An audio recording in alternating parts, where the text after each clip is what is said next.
Welcome, future cybersecurity experts. This is Pete from UberSchool, and I'm here with my good friend and colleague Dana. We're about to embark on a journey through the fascinating world of malicious activity indicators. Are you ready to dive in, Dana? Absolutely, Pete. And let me tell you, I'm as excited as a leprechaun who's found a pot of gold at the end of a rainbow.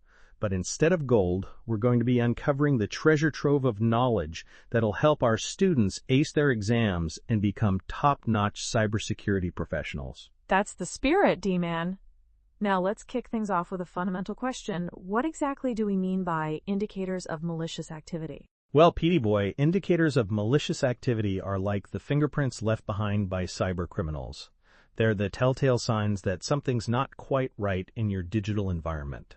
These can range from unusual network traffic patterns to unexpected system behaviors. Excellent explanation, Dana. Now let's break this down further for our students. We'll start with one of the most common types of malicious activity, malware attacks. Can you give us a rundown on some key indicators of malware? Certainly, Pete. When it comes to malware, there are several red flags to watch out for. First, you might notice unexpected changes in system performance, such as slowdowns or frequent crashes. Another indicator could be unusual network activity, like your computer sending out large amounts of data to unknown destinations. Great points, Dina. I'd also add that the sudden appearance of unfamiliar files or programs, especially in system directories, can be a sign of malware infection. Now, let's pose a question to our students to make sure they're following along. Testing their mettle already, are we? I like your style, Pete. Go ahead, hit 'em with your best shot. All right, here's a question for you, future cybersecurity guardians. Which of the following is not typically an indicator of malware infection? A. Unexpected system slowdowns. B. Unusual outbound network traffic. C. Regular system updates. Or D. Appearance of unknown files in system directories. That's a good one, Pete. While they're pondering that, let me share a quick story. Did you know that our mutual friend, Marcus Cooper, once claimed he could detect malware just by the smell of a computer's exhaust fan? He swore up and down that infected machines had a distinct odor of burnt popcorn and old socks. Oh, Dana, you and your Marcus Cooper stories. I swear, sometimes I think you're pulling my leg about this guy. But let's get back on track. The correct answer to our question is C, regular system updates. These are actually a good sign and help protect against malware. Right, you are, Pete. Regular updates are like a good Irish stew. They keep your system healthy and robust. Now, shall we move on to another type of malicious activity? How about we tackle phishing attacks? Excellent suggestion, Dana. Phishing attacks are indeed a major concern in today's cybersecurity landscape. These attacks typically involve tricking users into revealing sensitive information or clicking on malicious links. What are some indicators our students should watch out for? Well, Pete, when it comes to phishing, it's all about spotting the bait before you bite. Some key indicators include emails from unknown senders, especially those with urgent or threatening language. Another red flag is when the email asks for sensitive information like passwords or credit card numbers. Great points, Dana. I'd also add that misspellings and grammatical errors in official-looking emails can be a giveaway. And of course, hovering over links to check if the URL matches the purported sender is a crucial step. Absolutely, Pete. It's like my old Irish grandmother used to say, if it looks like a duck, swims like a duck, but barks like a dog, it's probably a phishing email. Your grandmother sounds like a wise woman, Dana. Now let's hit our students with another question to keep them on their toes. Fire away, Pete. Let's see if they can reel in the right answer. Here's the question. Which of the following is not a common indicator of a phishing email? A. Urgent language demanding immediate action. B. Requests for sensitive information. C. Links that lead to different URLs than displayed. Or D. Digital signatures from known reputable organizations. That's a tricky one, Pete. While they're mulling it over, let me remind our students that identifying phishing attempts is crucial not just for passing their exams, but for protecting themselves and their future organizations from real-world threats. Absolutely, Dana. The correct answer is D, digital signatures from known reputable organizations. These are actually a good sign of a legitimate email, although it's worth noting that sophisticated attackers can sometimes forge these too. Spot on, Pete. It's like verifying the seal on a bottle of fine Irish whiskey. It helps ensure you're getting the real deal. Now, shall we move on to another type of malicious activity? How about we discuss indicators of network-based attacks? Great idea, Dana. Network-based attacks can be particularly insidious because they often operate behind the scenes. What are some key indicators our future cybersecurity pros should be on the lookout for? Well, Pete, when it comes to network-based attacks, it's all about spotting the anomalies in the digital traffic. One major indicator is unusual patterns in network traffic, such as large amounts of data being transferred at odd hours or to unfamiliar destinations. Excellent point, Dana. Another indicator could be a sudden increase in failed login attempts across multiple accounts, which might suggest a brute force attack is underway. Also, unexpected changes in network configurations or the appearance of new unauthorized devices on the network are red flags. Right you are, Pete. It's like noticing a stranger at a family reunion. If something seems out of place on your network, it probably is.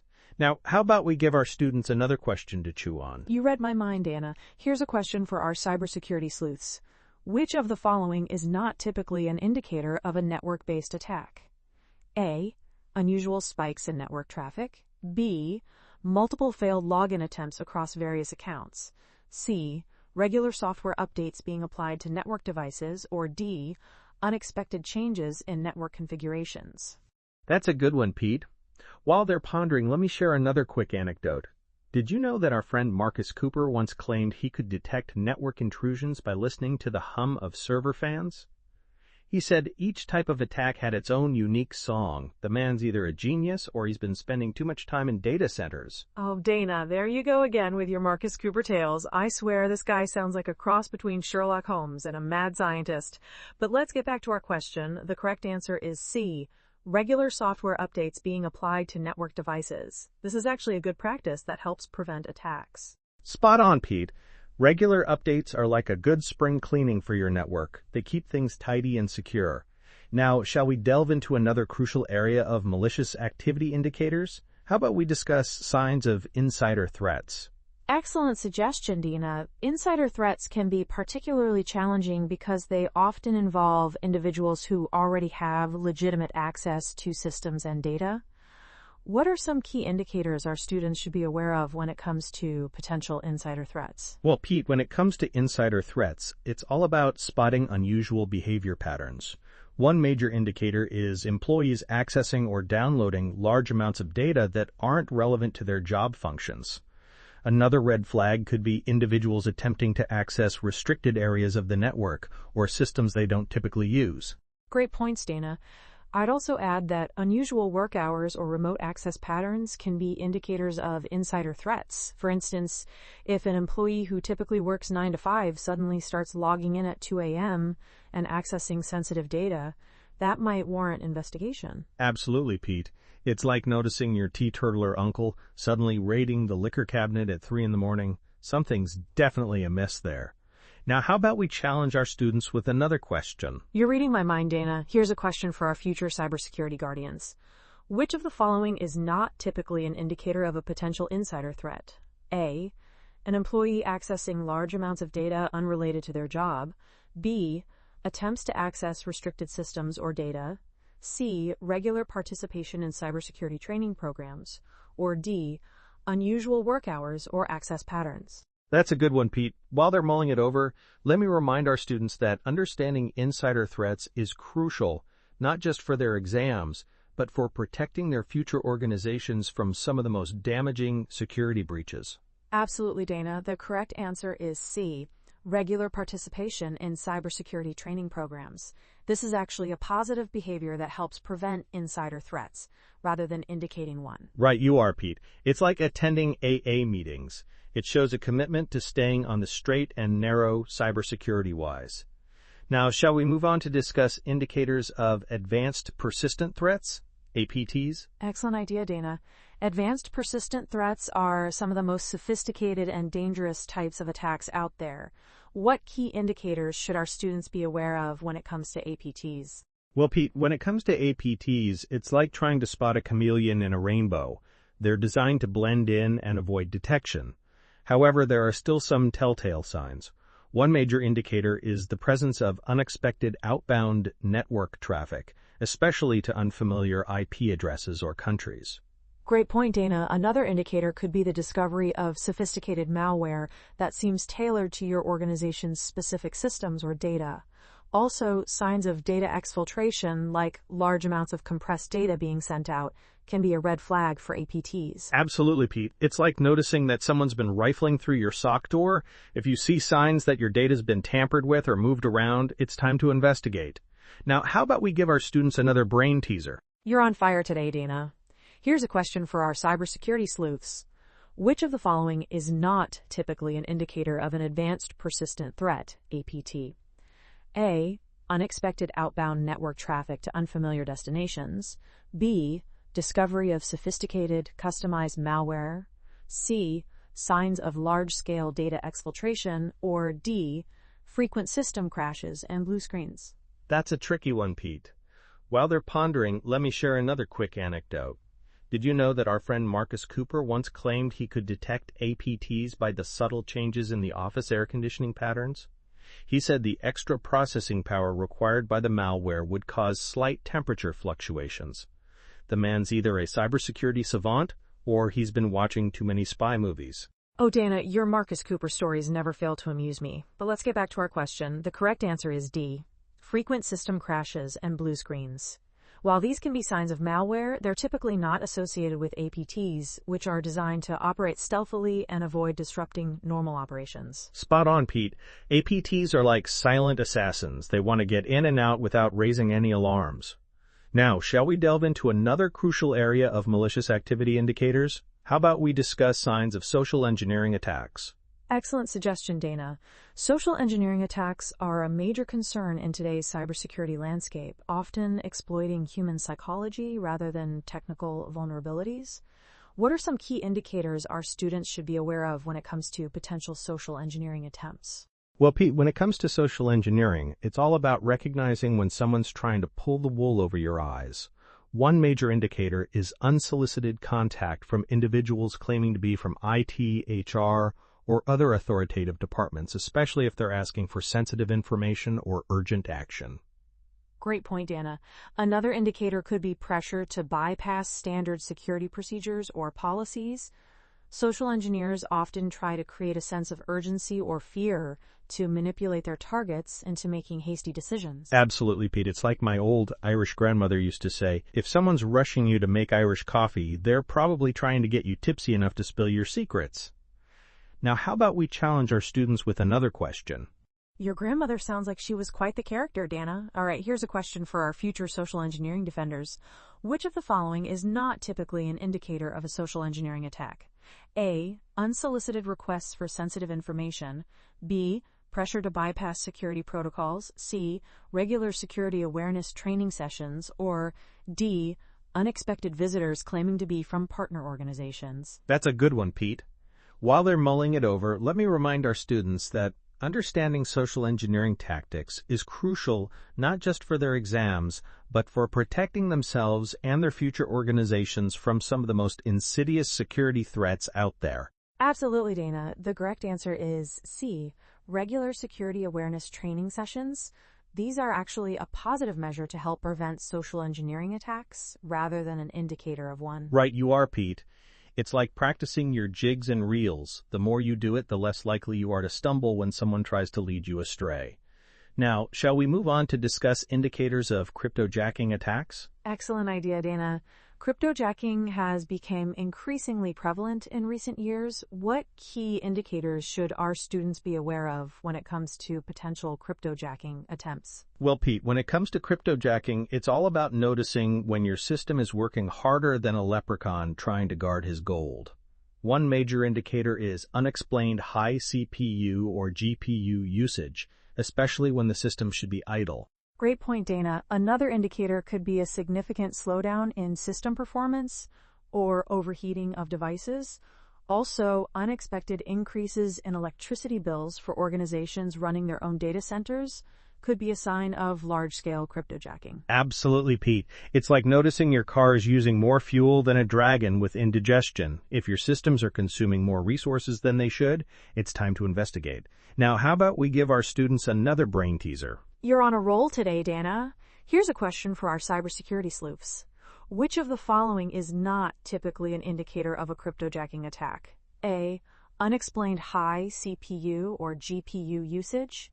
B. Significant system slowdowns, C. Increased electricity consumption, or D. Frequent system updates and patches? That's a tricky one, Pete. While they're pondering, let me share another quick anecdote. Did you know that our friend Marcus Cooper once claimed he could detect cryptojacking by the subtle changes in the pitch of computer fan noise? He said the specific algorithms used in cryptocurrency mining produced a unique acoustic signature. The man's either a cybersecurity Mozart or has been spending too much time with his ear pressed against server racks. Oh, Dana, your Marcus Cooper stories never cease to amaze me. But let's get back to our question. The correct answer is D. Frequent system updates and patches. While these can be signs of good security practices, they're not typically associated with cryptojacker, which aims to operate stealthily without drawing attention through system changes. Spot on, Pete. Cryptojackers are like invisible miners. They want to extract value from your systems without you noticing. Now, shall we delve into another crucial area of malicious activity indicators? How about we discuss signs of SQL injection attacks? Excellent suggestion, Dana. SQL injection attacks can be particularly dangerous, potentially giving attackers direct access to sensitive database information. What are some key indicators our students should be aware of when it comes to potential SQL injection attempts? Well, Pete, when it comes to SQL injection, it's all about spotting when someone's trying to speak SQL to your database when they shouldn't be. One major indicator is unexpected or malformed input in web application forms, especially those containing SQL keywords or characters. Great point, Dana. Another indicator could be database errors appearing in web page outputs, which might suggest that malicious SQL commands are being executed. Also, unexpected changes in database contents or structure can be a sign of a successful SQL injection attack. Absolutely, Pete. It's like noticing someone's slipped a shot of poison into your tea. If your database is behaving in unexpected ways, it might have been tampered with. Now, how about we challenge our students with another question?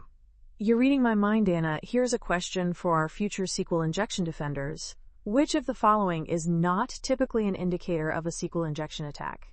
A. Unexpected database query errors in web application outputs. B. Malformed input containing SQL keywords in web forms. C. Regular database backups and integrity checks. Or D. Unexpected changes in database contents or structure. That's a good one, Pete. While they're mulling it over, let me remind our students that understanding SQL injection tactics is crucial not just for their exams, but for protecting their future organizations from some of the most damaging data breaches out there. Absolutely, Dina. The correct answer is C. Regular database backups and integrity checks. These are actually positive security measures that can help detect and recover from SQL injection attacks rather than being indicators of an attack itself. Right, you are, Pete. It's like having a good insurance policy. It doesn't prevent accidents, but it sure helps you recover when they happen. Now, shall we move on to discuss indicators of cross-site scripting, XSS, attacks? Excellent idea, Dana. Cross-site scripting attacks can be particularly insidious, often targeting end users rather than servers directly. What key indicators should our students be aware of when it comes to potential XSS attempts? Well, Pete, when it comes to XSS, it's all about spotting when someone's trying to slip a Mickey into your web pages. One major indicator is unexpected or malicious script execution in the user's browser, often visible through unexpected pop-ups or redirects. Great point, Dana. Another indicator could be the presence of suspicious scripts or HTML tags in user-generated content or URL parameters. Also, unexpected changes in website behavior or appearance when accessed from different sources can be a sign of stored XSS attacks. Absolutely, Pete. It's like noticing your pint of Guinness has started dancing a jig. If your web pages are behaving in unexpected ways, it might be under the influence of some malicious scripts. Now, how about we give our students another brain teaser? You're on fire today, Dina. Here's a question for our cybersecurity sleuths. Which of the following is not typically an indicator of a cross-site scripting, XSS, attack? A. Unexpected script execution or pop-ups in the browser. B. Suspicious scripts or HTML tags in user inputs. C. Regular updates to web application frameworks. Or D. Unexpected changes in website behavior or appearance. That's a tricky one, Pete. While they're pondering, let me share another quick anecdote. Did you know that our friend Marcus Cooper once claimed he could detect XSS attacks by the subtle changes in the color rendering of web pages? He said the injected scripts caused minute shifts in the RGB values that were imperceptible to the human eye, but could be detected with specialized segment. The man's either a cybersecurity Picasso or he's been staring at computer screens for far too long. Oh, Dana, your Marcus Cooper stories never fail to entertain. But let's get back to our question. The correct answer is C. Regular updates to web application frameworks. While these are important for preventing XSS vulnerabilities, they're not typically indicators of an active XSS attack. Spot on, Pete. Regular updates are like getting your flu shot. They help prevent the attack rather than indicate its presence. Now, shall we delve into another crucial area of malicious activity indicators? How about we discuss signs of buffer overflow attacks? Excellent suggestion, Dana. Buffer overflow attacks can be particularly dangerous, potentially allowing attackers to execute arbitrary code on the target system. What are some key indicators our students should be aware of when it comes to potential buffer overflow attempts? Well, Pete, when it comes to buffer overflow attacks, it's all about noticing when someone's trying to pour a gallon of data into a pint-sized container. One major indicator is unexpected crashes or erratic behavior in applications, especially when processing large amounts of input data. Great point, Dana. Another indicator could be the presence of unusually long input strings in application logs or network traffic. Also, unexpected privileged actions or the execution of unfamiliar processes can be signs of a successful buffer overflow attack. Absolutely, Pete. It's like noticing your teacups started to overflow and now it's somehow brewing its own tea. If your applications are behaving in unexpected ways or doing things they shouldn't be able to do, it might be the result of a buffer overflow. Now, how about we challenge our students with another question? You're reading my mind, Dana. Here's a question for our future buffer overflow defenders. Which of the following is not typically an indicator of a buffer overflow attacks? A. Unexpected application crashes or erratic behavior. B. Presence of unusually long input strings and logs. C. Regular code reviews and input validation checks. Or D. Unexpected privileged actions or process execution. That's a good one, Pete. While they're mulling it over, let me remind our students that understanding buffer overflow tactics is crucial not just for their exams, but for protecting their future systems from some of the most dangerous code execution vulnerabilities out there. Absolutely, Dana. The correct answer is C, regular code reviews and input validation checks.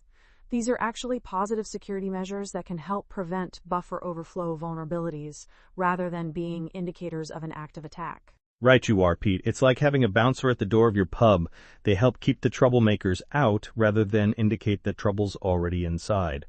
Now, shall we move on to discuss indicators of zero-day exploits? Excellent idea, Dana.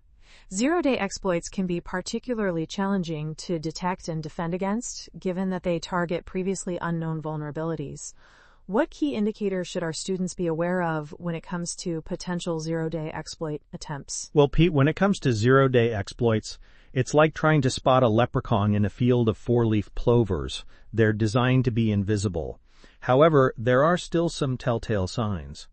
One major indicator is unexpected system behavior that can't be explained by known issues or vulnerabilities. Great point, Dana. Another indicator could be the presence of unfamiliar files or processes on the system, especially those with high privileges. Also, unusual network traffic patterns or connections to unfamiliar IP addresses can be signs of a zero-day exploit in action. Absolutely, Pete. It's like noticing your perfectly tuned fiddle suddenly playing a tune you've never heard before. If your systems are doing things they've never done and you can't explain why, it might be the work of a zero-day exploit. Now, how about we give our students another brain teaser? You're on a roll today, Dana. Here's a question for our cybersecurity sleuths. Which of the following is not typically an indicator of a zero-day exploit? A. Unexpected system behavior not explained by known issues. B. Presence of unfamiliar files or processes with high privileges. C. Regular application of security patches. Or D. Unusual network traffic patterns or connections. That's a tricky one, Pete. While they're pondering, let me share another quick anecdote. Did you know that our friend Marcus Cooper once claimed he could detect zero-day exploits by the subtle changes in the electromagnetic fields around computer equipment? He said each new exploit produced a unique EM signature that could be detected with specialized sensors. The man's either a cybersecurity Tesla or he's been watching too many sci-fi movies. Oh, Dana, your Marcus Tupper stories never cease to amaze me. But let's get back to our question. The correct answer is C, regular application of security patches. While this is an important practice for overall security, it's not specifically an indicator of a zero-day exploit. In fact, by definition, zero-day exploits target vulnerabilities for which patches are not yet available. Spot on, Pete. Regular patching is like changing the locks on your doors. It's a good practice, but it won't necessarily tell you if someone's already snuck in through a window you didn't know was open. Now, shall we delve into our final topic for today? How about we discuss indicators of insider threats? Excellent suggestion to wrap things up, Dana. Insider threats can be some of the most damaging and difficult to detect. What are some key indicators our students should be aware of when it comes to potential insider threats? Well, Pete, when it comes to insider threats, it's all about noticing when someone on the inside is behaving more suspiciously than a cat in a room full of rocking chairs. One major indicator is employees accessing or attempting to access data or systems that aren't necessary for their job functions. Great point, Dana. Another indicator could be unusual work patterns, like logging in at odd hours or from unexpected locations. Also, large-scale data transfers, especially to external devices or cloud services, can be a red flag for data exfiltration by an insider. Absolutely, Pete. It's like noticing the bartenders suddenly very interested in the pub's financial records. If someone's poking around where they shouldn't be, it might be time to investigate. Now, how about we challenge our students with one final question? You're reading my mind, Dana. Here's our final question for today's cybersecurity lesson. Which of the following is not typically an indicator of an insider threat? A, accessing data or systems unrelated to job function. B, unusual work patterns or login times.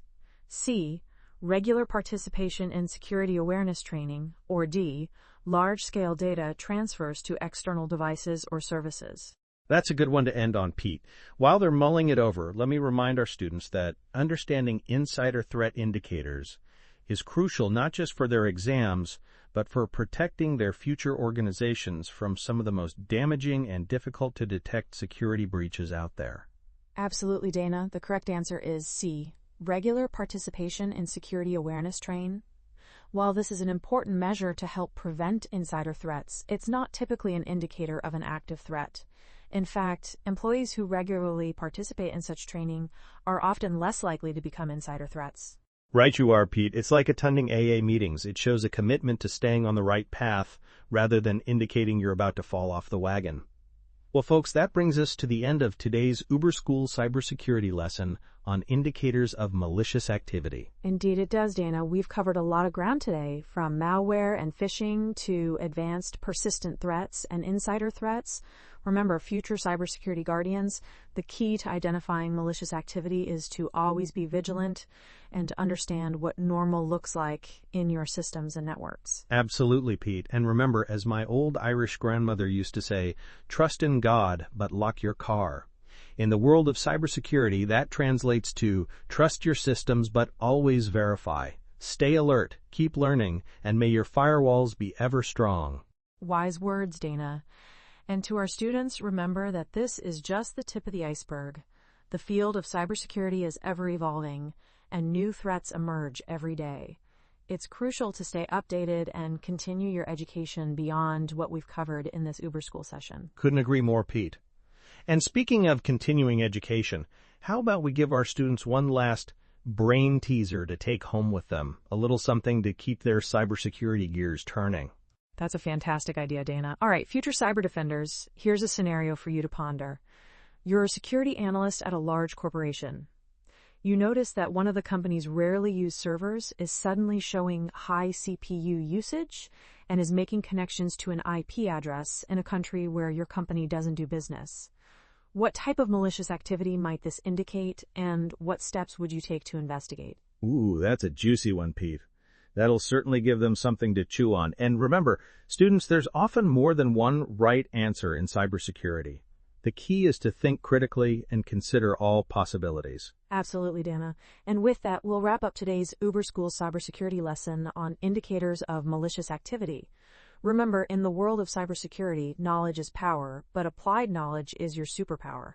Couldn't have said it better myself, Pete. And to all our students out there, may your networks be secure, your data be protected, and your cyber sleuthing skills be ever sharp. Until next time, this is Dana. And Pete, signing off from UberSchool. Stay safe in cyberspace, everyone.